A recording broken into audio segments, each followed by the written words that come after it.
Pleasant good morning, everyone. I am Kisio Weiss, a researcher at the African Caribbean Institute of Jamaica, Jamaica Memory Bank, a division of the Institute of Jamaica.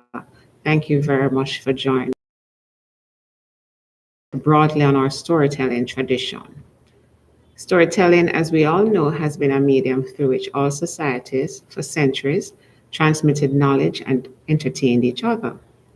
We know the word existed before writing.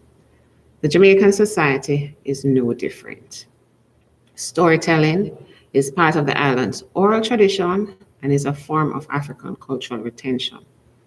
For our foreparents who were cruelly torn from their African homeland, storytelling held special significance as the stories served as umbilical connections to the lost homeland. These were like some sort of healing balm for the soul of broken people. You see, the enslavers had robbed them of so much, but what they could not have taken were their memories. Memories of homeland, memories of foodways, memories of songs, dances, drum beats, tales, and proverbs from the motherland. These were the memories that helped to sustain a lot of the traditions that we enjoy today, and at times even take for granted. Think about it. Ripped from the African homeland, they lost so much. Remember now, when they were brought here, it wasn't for a vacation. So they didn't have any of their tangibles, but the knowledge they brought was even more valuable because it held the keys to their identities. So when you read writings during the era of enslavement and even shortly thereafter, you'll see descriptions of village scenes. I can think immediately of Charles Rampini's Letters from Jamaica. Rampini was an Englishman who came to Jamaica in the post-emancipation, post-slavery period to serve as a judge. In one of his letters, he wrote, and I quote, "No pleasanter picture of peasants' comfort and enjoyment is to be seen in Jamaica than that of a circle of Negroes seated around some village storyteller as he recounts the cunning and exploits of Anansi." We'll come to Anansi soon, but the point I want to make here is that while onlookers were enthralled by such scenes and stories told in these scenes were so much more than mere relaxing entertainment. To understand them better, we have to reflect on West African societies where storytelling was integral, especially in areas that were not Islamized, and therefore the culture and history were transmitted orally by griots. Now, griots were so much more than just storytellers. They were historians, poets, musicians who were entrusted to preserve the past. They were professional persons who preserved their community's collective past and thus were seen as leaders in their own rights. Among the Mandingo people of Mali, for example, griots served prominent households by helping to maintain the status of those families by recalling their ancestors in songs and stories and praising the most distinguished amongst them and their families. In exchange, in exchange, the griots and their families were rewarded with lodging, food, clothing, and so on. The position of the griot was also inherited, and certain families claimed this honor for generations. They were highly respected and feared at the same time because they could not only sing praises, but they could also sing doom. We do not have griots in the same sense of the word, but elders for long played the important role of passing on the stories, and they employed various skills: music, riddles, proverbs, drama, and mime, which, as Linda Goss stated, helped to command the attention of listeners for as long as they wanted, conjuring up images of the good and the bad, the weak and the strong, trickster and the fool. They had the ability to make you laugh until you cry, cry until you laugh, stand up and shout, or just stare in amazement at their gestures and characterizations. Their style also served to help listeners to remember the tales. Our beloved Louise Bennett, for example, recalled that her own grandmother would conclude the stories with a song which she sang repeatedly until she knew it and fell asleep singing it to herself. It is no wonder then that the exploits of that cheeky little spider character persisted into the 21st century. Sadly, not as much these days as in yesteryears. Nevertheless, the survival of Anansi tales in Jamaica depended not only upon the storytellers, but also upon the association which the people were able to make with the Jamaican black spider, which resembles the revered African spider. In Jamaica, however, Anansi survived not as God, but as trickster, capable of foiling the white man's plan and using his wits to overcome all odds. As such, the tales gave the oppressed a channel through which they could ridicule the oppressor, as well as the system that held them captive. During the period of enslavement, the trickster characteristic was merely a means of survival for the enslaved people. However, its manifestation amongst them was misunderstood as an inherent characteristic of people of African descent.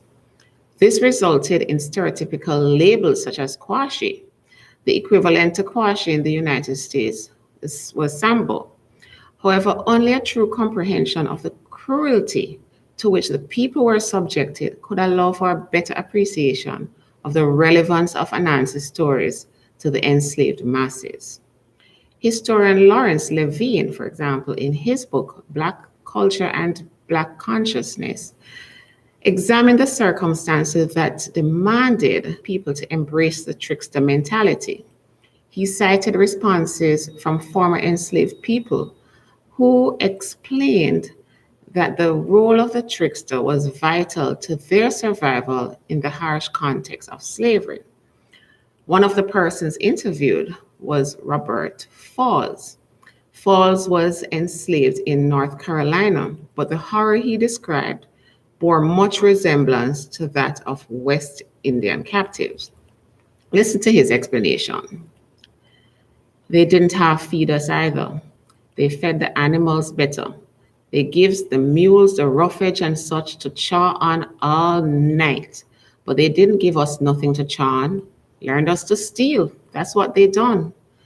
Why, we would take anything we could lay our hands on when we was hungry. Then they'd whip us for lying when we say we don't know nothing about it. But it was easier to stand when the stomach was full. What do you say? They'd whip us, but it was easier to stand when the stomach was full. It is in this context of the oppressed using his or her intelligence to undo the work of the oppressor that Anansi as trickster can be better appreciated. Orlando Patterson noted that the trickster hero type tale survived because it was socially and psychologically best suited to the conditions of the Negro in the New World. It would be a mistake, however, to assume that Anansi's stories were only preoccupied with trickery and are intended only to amuse listeners, as the narrative served varying purposes. Some, for example, seek to explain the origin of things and how names came about. Some are about survival, some deal with relationships, some are about power and control, while others engage moral lessons of right and wrong. And I'm sure there are even some more categories that you can think of. Miss Lou explained how the complexities of the Anansi character was dealt with.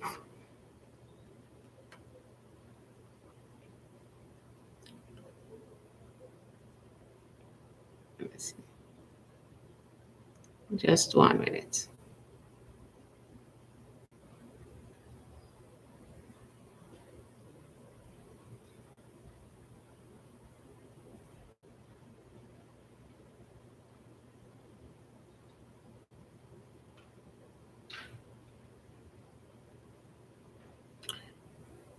Right, choose none.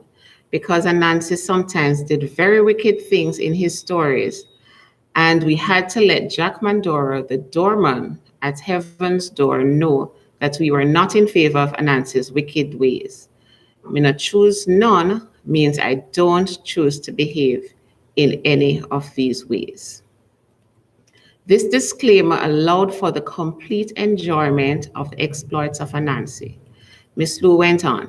It was sheer joy for us to recount how Anansi would talk with Tai Tong and say push and yiki and shoo. How Anansi would play fool for catch wise and study up in brains from people. We reveled in telling how Anansi had certain call upon these powers when he needed them to help out a friend, to get food for his family, or just play a trick on someone he disliked. We were fascinated by Anansi because we could never be like him. Of course, we could study and make up a plan, but we couldn't work our brains like Anansi could or carry out schemes like he did because he was a Spider Man, a magic Spider Man. So, why was Anansi such an integral part of Jamaica's storytelling tradition? Well, the Anansi stories, which form the bulk of our folk tales, can be traced directly to West Africa, where a significant portion of our African ancestors came. Talking about the Gold Coast, the Bight of Benin, which is now present day Ghana, and the Bight of Biafra, now Nigeria. Between 1702 and 1791, the Gold Coast supplied approximately 35% of all Africans to Jamaica. After this period, the number fell. However, according to Marion Stewart, because the Akan Ashanti people arrived early, they established a cultural homogeneity as they were all brought from a similar area, speaking related languages. Anansi stories were so popular amongst the Ashanti people that they used the word Anansiism to describe not only Anansi stories, but all folk tales. Jamaicans do a similar thing. When ACIJ, for example, goes into the field to collect social history, one of the things we notice is that Nancy's stories aren't always about Anansi. There are sometimes even Duppy stories. The similarity to the Ashanti classification of folk tales aside, I don't think that it is strange that Duppy stories are also classed as Nancy stories in Jamaica, given the supernatural qualities ascribed to Anansi. He was considered to be omnipresent, and like Duppy's, was sometimes feared, and as such, measures were taken to appease him. Some even believe that he was the leader of the dead in the land of shades. For example, Miss Lou recalled that as a child, she and her friends used to exchange stories, but before telling a story, they had to kill an ant to ensure that no harm befell their mothers. She explained, we could not always see him, but he was there, and we had to let him know that we knew he was there by killing an ant, or else. Please note that although I have been reflecting or referencing Jamaica, Anansi stories are told across the Caribbean. But as Olive Sr. noted, we put our special flavor on the stories over the centuries and replaced old elements and characters with new ones. But at least three characters remain. Anansi, of course, and his wife, Crookie, and Tukuma. But Tukuma now is sometimes, in some stories, Tukuma is his best friend. In others, it's his son. And there are even stories where Tukuma is the name of his wife. All right. But I'm going to move now from Anansi stories to Duppy stories, another nighttime special. Duppy stories served as a form of social control. These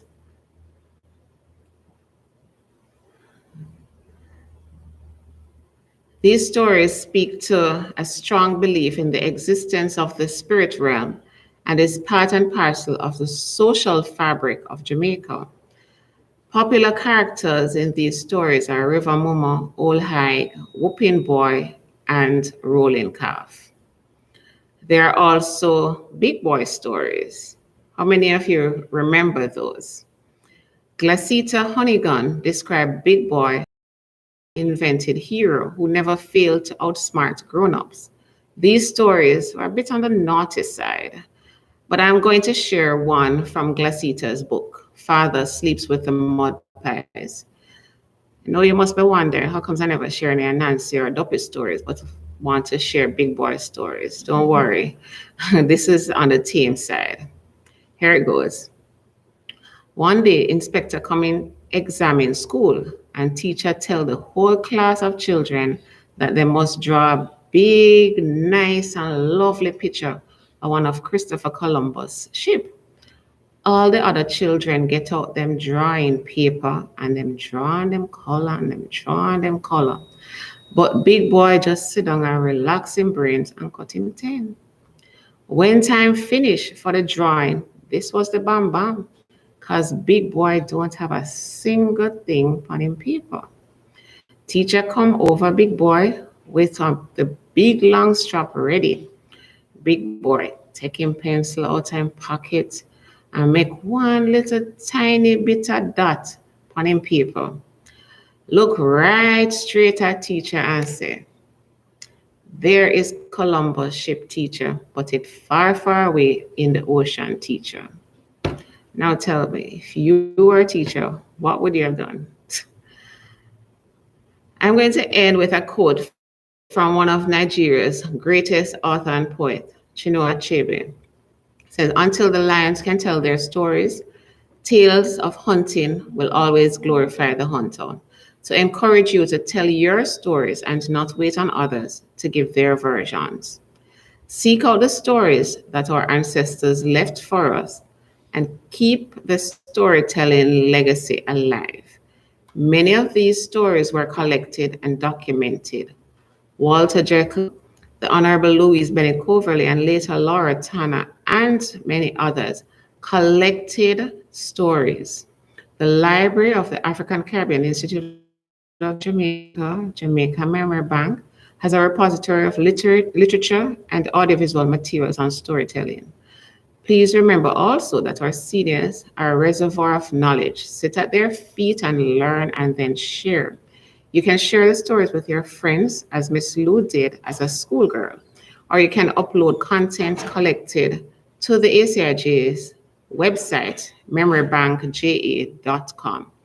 This way, you won't have to worry about smashing any ants. You can also just contact us and we will be happy to document the stories for you, observing all the COVID-19 protocols with the Jack Mandora, may not choose none. Thank you very much for listening. Join us next week, Thursday at 10 a.m. for a lecture entitled Storytelling as Social Engineering, the Yoruba Example by Professor Emeritus John Ayatunde Boashi. Thank you very much. Until then, walk good and make good duppy follow you.